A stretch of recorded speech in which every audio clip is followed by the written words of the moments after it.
Today on the show we have the i7-3930K, an Extreme Series CPU from 2011.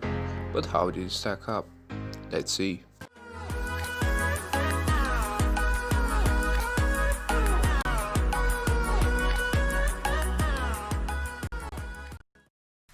Today on the show we have the i7-3930K, a 6-core 12-threaded CPU from 2011. with 12 megabytes of cache and 40 PCIe 3.0 lanes. This is a decent CPU for year 2020, as you can see here in Cinebench R11, as well in R15 and here shortly in R20. We have good scores which signify the potential performance of the CPU, which we will see very shortly in game.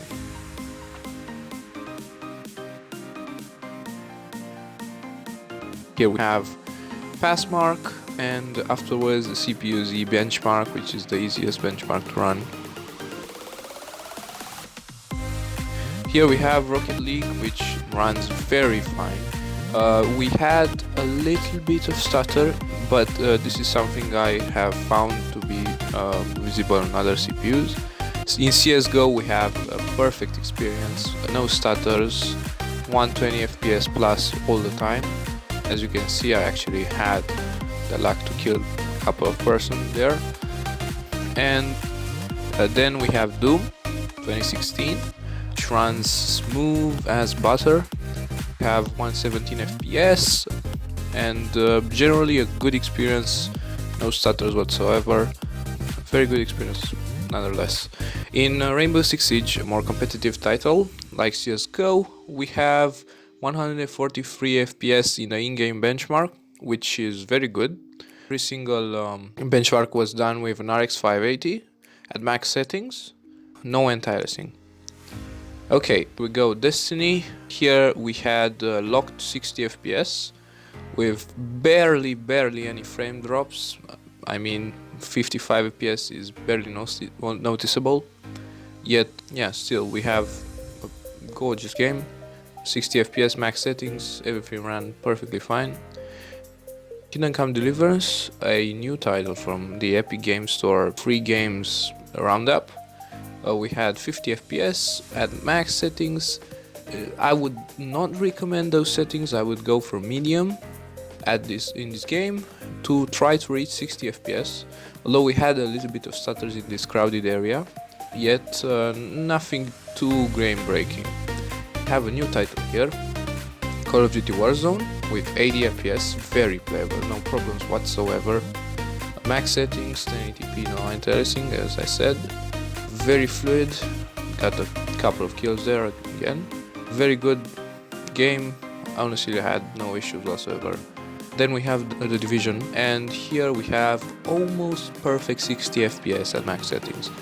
We are generally GPU bound at this point with RX 580, yet we can still see scaling from a 2500K or 1300X, which are kinda new. I mean, the 1300X is 2017 anyway. In Minecraft we had absolutely no problem whatsoever. Some chunk loading managed to get us 60 FPS, which is fine. Wouldn't notice it, yet the rest of the game, after all the chunk loaded, it was perfectly fine. Okay, conclusions. This CPU, very good.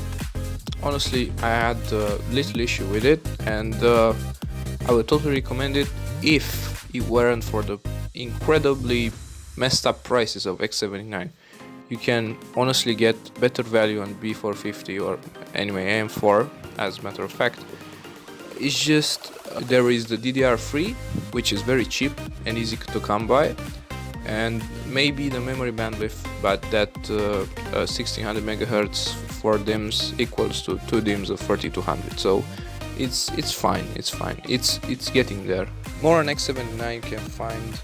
Fields Lab has great videos about X79 and Xeons on this platform, and honestly the 3930K is just a higher clock Xeon, which is obviously better for gaming, but really is fine. You're not gonna be able to see the difference that much So rounding up, if you manage to get the X79 motherboard, sure, go for it. If you find a great price, there are used deals out there and they are good. So sure, get it, no problem. Otherwise, my recommendation is stick with the AMD right now. The used prices on B450 motherboards or B350 and the AMD CPUs are brilliant, honestly. I can't recommend them enough. I had the 1300X, it was working out of the box perfectly. No overclocking on those. On the X79, if you manage to get an unlocked CPU, you will be able to overclock. Oh man, you will. 50% or more benefit. Very good. Anyway, this was all for now. Thank you for watching. See you next time on 10 years later.